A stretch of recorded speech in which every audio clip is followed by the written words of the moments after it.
हर हर महादेव। कैसन बने रहो लोगिन, हम आशा करता नहीं करो ठीक होकर।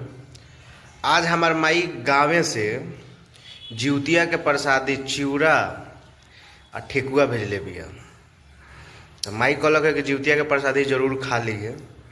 तो वह हमार चिवड़ा दही आलू सोयाबीन के आलूदम बनैले बनी, वह खाए हम लोगन के देखाओ तनी। तो ये हमार माई चिवड़ा भेजले रखियो, तेमें से चिवड़ा निकाल लेनी। चिवड़ा के भिजा ले बनी। तो आज के हमार नाश्ता है तो निकल गल चिवड़ा दही मीठा आलू और सोयाबीन के आलूदम हरियर मिर्चा। खा के मजा आ जाए और उनके देखाओ तनी।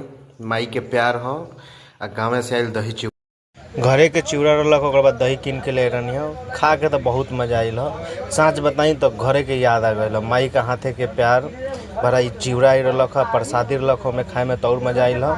अगर वो उनके हमारे वीडियो अच्छा लगत हो के तो लाइक करी, शेयर करी।